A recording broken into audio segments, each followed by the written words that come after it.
సహోదరి సహోదరులారా, ప్రభువైన యేసుక్రీస్తు నామమున హృదయపూర్వక వందనాలండి. ముందుగా ఇంత మంచి సమయాన్ని ఇచ్చిన తండ్రైన దేవునికి ప్రభువైన క్రీస్తు ద్వారా కృతజ్ఞతాస్తుతులు చెల్లిస్తున్నానండి. అందరూ బాగున్నారండి. వాక్యం చదువుకొని ప్రార్థన చేసుకున్న తర్వాత పాఠంలోకి వెళ్దాం. మత్తయి గారు రాసిన సువార్త 7వ అధ్యాయం 1వ వచనం నుంచి, మీరు తీర్పు తీర్చకుడి, అప్పుడు మిమ్మును గూర్చి తీర్పు తీర్చబడదు. మీరు తీర్చు తీర్పు చొప్పుననే మిమ్మును గూర్చి తీర్పు తీర్చబడదు. మీరు కొలుచు కొలత చొప్పుననే మీకును కొలబడను. నీ కంటిలోనున్న దూలమును ఎంచక నీ సహోదరుని కంటిలోనున్న నలుసును చూచుటయ్యాలా? నీ కంటిలో దూలముండగా నీవు నీ సహోదరుని చూచి నీ కంటిలోనున్న నలుసును తీసివేయనిమ్మని చెప్పనేరా? వేషధారి, మొదట నీ కంటిలోనున్న దూలమును తీసివేసుకును, అప్పుడు నీ సహోదరుని కంటిలోనున్న నలుసును తీసివేయటకు నీకు తేటగా కనబడను. ప్రార్థన చేసుకున్నాం. పరలోకమందున పరిశుద్ధ ప్రేమ గల తండ్రి, గొప్ప తండ్రి యెహోవా, ప్రియకుమారుడు యేసుక్రీస్తు ప్రభువారి ద్వారా కృతజ్ఞతాస్తుతులు చెల్లిస్తున్నాం. ఈ రాత్రి వేళ మా అందరితో మాట్లాడమని మా ప్రభు అయిన యేసుక్రీస్తు నామమున వేడుకుంటున్నాం తండ్రి. ఆమేన్. ప్రభువైన యేసుక్రీస్తు నామమున హృదయపూర్వక వందనాలండి. దేవుని కుమారుడు యేసుక్రీస్తు ప్రభు ఈ లోకానికి వచ్చిన తర్వాత పరలోక రాజ్యం సమీపిస్తుంది కనుక మారు మనసు పొందమని ప్రకటింప మొదలుపెట్టాడు. పాఠం పేరు అంశం. పాఠం పేరు చెప్పే ముందు కొన్ని విషయాలు మరి చెప్పాలని అనుకున్నాను. తర్వాత మనం పాఠంలోనికి వెళదాం. ఏమిటి అని అంటే, ఇప్పుడు చూడండి, కొంచెం మనస్సు బాగాలేనప్పుడు, డిస్టర్బ్గా ఉన్నప్పుడు అవి ఆ వ్యక్తికి కానీ ఆ వ్యక్తి ఉన్న ప్రదేశంలో కానీ అక్కడ ఉన్న వారికి కానీ ఆనందం సంతోషం అనేది ఉండదు. నైట్ జరిగిన విషయంలోనే ఎంతైతే మనస్సు ఇదిగా గలిబిలిగా ఉందో అదే విధంగా ఆ ఫోన్లో వీడియోలు కూడా రాకుండా అలాగే పోయి. ఇప్పుడు కుటుంబంలో కూడా మనం ఎప్పుడైతే ఆనందంగా ఉంటామో, సంతోషంగా ఉంటామో అక్కడ బాగుంటుంది, ఆనందంగా ఉంటుంది, సంతోషంగా ఉంటుంది. ఎప్పుడైతే గొడవలు పడుతూ ఉంటామో అక్కడ ఆనందం ఉండదు, సంతోషం అనేది ఉండదు. అయితే విషయం మీద ఏంటంటే, ఈ రోజున వీడియో చూడండి ఎలా వస్తుందో. ఈ వీడియో చూడండి ఎలా వస్తుందంటే నెంబర్ 1గా వస్తుంది. ప్రకృతి చూశారండి అంతా ఏ విధంగా జరుగుతుంది అని అంటే ప్రతి ఒక్కరు గమనించుకోవాలి, తెలుసుకోవాలి. కానీ ఈ రోజున మనిషి గ్రహించలేకపోతాడు. అంశం పాఠం పేరు రాసుకోండి. పాఠం పేరు, మీరు తీర్పు తీర్చకుడి. అయితే నీవు తీర్పు తీర్చకుడి. నీవు తీర్పు తీర్చకుడి. తీర్పు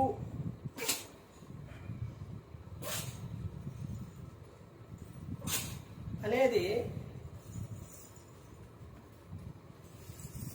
తీర్పు గురించి బైబిల్ గ్రంథం చెప్తున్న విషయం, యేసుక్రీస్తు ప్రభువారు చెప్తున్న విషయం చూస్తే మత్తయి గారు రాసిన సువార్త 7వ అధ్యాయం 1వ వచనంలో, మీరు తీర్పు తీర్చకుడి. ఒక వ్యక్తి గురించి తీర్పు తీర్చుటకు నీకు అధికారం లేదు. ఒక సేవకుని కూడా చెబుతున్నారు, పరుని సేవకునికి తీర్పు తీర్చుటకు నీకు అధికారం లేదు. రోజున మనిషి తమ తప్పులు అలా పెట్టుకొని తెలుసుకోకుండా, తాను సరిదిద్దుకోకుండా ఎదుటున్న వారి తప్పులు పట్టాలని తండోపతండాలుగా చూస్తున్నారు. ఒక ఆమె ఏదన్నా చేసింది అని అంటే, ఒక వ్యక్తి, ఒక పురుషుడైనా స్త్రీ అయినా ఎవరైనా ఏదైనా చేశారని అంటే వారికి ఉపన్యాసాలు అంటే ఇతరుని ఆ తప్పు ఇతరులో కానీ ఏమలో కానీ ఆ తప్పు ఉన్నా అది అలా ఉంచేసుకొని ఎదుట ఉన్న వారి తప్పులు పట్టాలి, వారికి చెప్పాలి అనే ఈ మనుషులు ఈ రోజున కనబడుతున్నారు. అది ఇప్పుడు కాదు, ఎప్పుడు చెప్పిండు యేసుక్రీస్తు ప్రభువు, ఎప్పుడో చెప్పారు. అదే ఇక్కడ రాపించారు. మీరు తీర్పు తీర్చకుడి. ఒక వ్యక్తి మీద తీర్పు తీరుస్తున్నావనంటే నువ్వు ఏ విధంగా ఉండాలి? అలా తీర్చే అధికారం ఎవరికి? యేసుక్రీస్తు ప్రభువారికి మాత్రమే ఉంది. మానవులకు ఉందా? లేదు. ఒక ఆమె అబద్ధం ఆడుతుంది అనుకోండి, నువ్వెందుకు అబద్ధం ఆడుతున్నావు, నువ్వు అబద్ధం ఎందుకు ఆడుతావు, నువ్వు అబద్ధవాడిని, నువ్వు అలా అన్నావు, ఇలా అన్న అబద్ధవాడిని అంటే నువ్వు నీలో ఏముంది? అంతకన్నా భయంకరమైన అబద్ధాలు ఆడేది నువ్వే. కానీ ఎదుటున్న వ్యక్తి ఆ విషయం తెలిసేసరికి నువ్వేం చేస్తావు?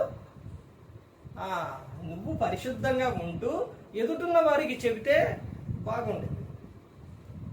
ఆమె ఏదన్నా చేసిందంటే, ఒక అతను ఏదన్నా చేశాడు అని అంటే దాన్ని నువ్వు తీర్పు తీర్చకూడదు, తీర్చొద్దు అని చెప్తున్నారు. ఇప్పుడు తీర్పు తీర్చటం వేరు, కుటుంబంలో చెప్పటం వేరు, గద్దించటం వేరు. బైబిల్ గ్రంథం కూడా చెప్తున్నది ఈ విషయం. ఇక్కడ ఏమని చెప్తున్నారంటే తర్వాత చూడండి, అప్పుడు మిమ్మును గూర్చి తీర్పు తీర్చబడదు. మిమ్మును గూర్చి తీర్పు తీర్చబడదు. ఇప్పుడు ఆమె ఒక తప్పు చేసిందండి, లేకపోతే బయట విషయాలు ఎందుకు కానీ బైబిల్ గ్రంథంలో విషయాలు చూద్దాం. వ్యభిచారంలో పట్టబడిన స్త్రీని యేసుక్రీస్తు ప్రభువు దగ్గర తీసుకొచ్చిన తర్వాత వారందరూ ఏమన్నారు? ఏమి తప్పు చేసింది అందరూ అన్నారు. ఏం చేసింది? వ్యభిచారం చేసింది. ఏమని మరి మోషే ధర్మశాస్త్రంలో మరి ఇలా చెప్పారు, అప్పుడు అలా ఉంది ఇలా ఉంది, ఏం చేయాలి? రాళ్ళు రువ్వి చంపేయాలి అన్నారు. అంటే అక్కడ ఉన్న వాళ్ళు తప్పు లేదా? పాపం లేదా? ఏమి దొరికింది కాబట్టి ఏం చేయాలనుకున్నారు?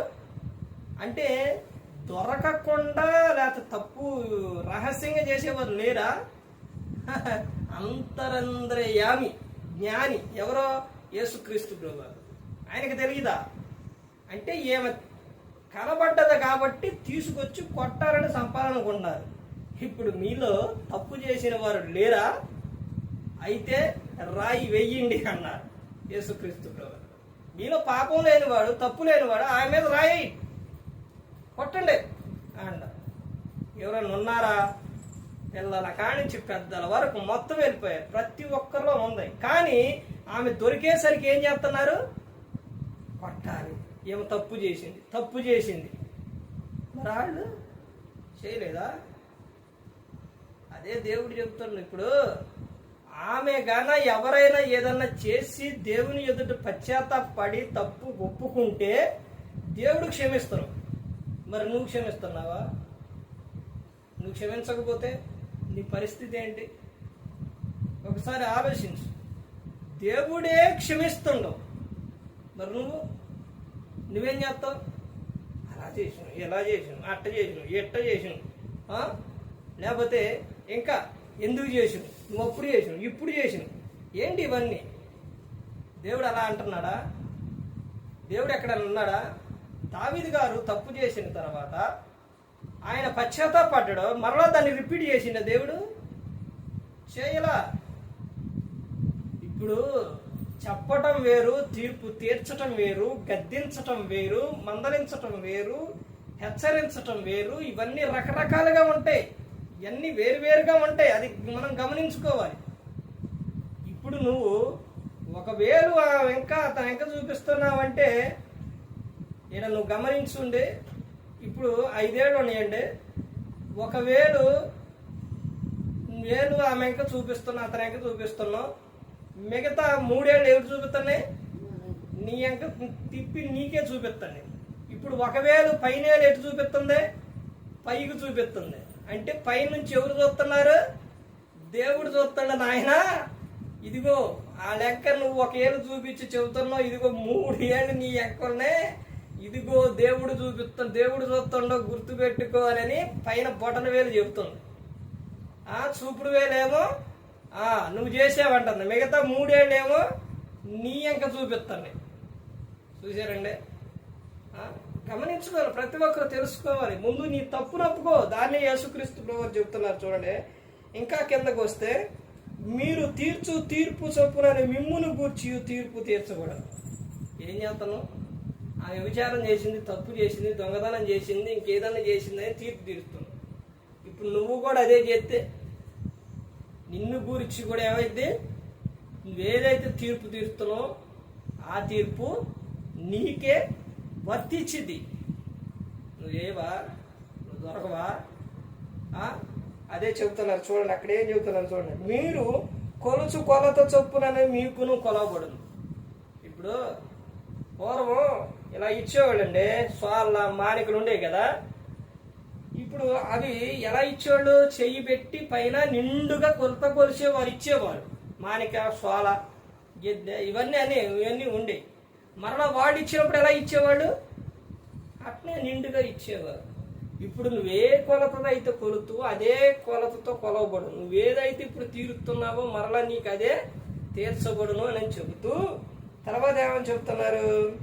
నీ కంటిలో ఉన్న దూలమును ఎంచక నీ సహోదరుని కంటిలో ఉన్న నలుసును చూచులేయాలా. నీ కంటిలో ఏముంది? దూలం, పెద్ద దూలం ఉంది. మరి ఎదుటిన్న వారి నీ సహోదరుని కంట్లో ఏం చూస్తున్నావు? నలుసును మాత్రమే చూస్తున్నావు. నీ కంట్లో ఏముంది? దూలం ఉంది. ఆ దూలం ఉంచుకున్న వాడిని ఏం చెప్పిండంటే యేసుక్రీస్తు ప్రభువారు, నీ కంటిలో దూలమునుండగా నీవు నీ సహోదరుని చూచి నీ కంటిలో నలుసును తీసివేయనిమ్మని చెప్పనేలా? క్వశ్చన్ మార్క్ ఇచ్చింది. అంటే నువ్వు నీ కంటిలో తీసుకోవు, నీ తప్పులు అలా పెట్టుకుంటావు, నువ్వన్నీ అలాగే పెట్టుకుంటావు. కానీ ఎదుటిన్న నీ సహోదరుడు ఇది చేసిండనంటే మాత్రం ఏం చేస్తావు? నువ్వు నీ సహోదరుని కంటిలో నలుసును చూస్తావు. ముందు నువ్వేం చేయి నాయన, నీ కంటిలోనున్న దూలాన్ని తీసేయి. నీలో ఉన్న పెద్ద పాపం, ఆ తప్పులు ఏవైతే ఉన్నాయో వాటిని తీసేయి. వాటిని తీసి పారేసి అప్పుడు చెప్పు. అంతేలే కానీ నీలో తప్పులన్నీ ఉంచుకొని ఎదుటిన్న వారిని చెప్పాలంటే కుదరదు. అలా ఉంటే ఏం చెప్పారంటే వేషధారి. ఏం చెప్పిండు?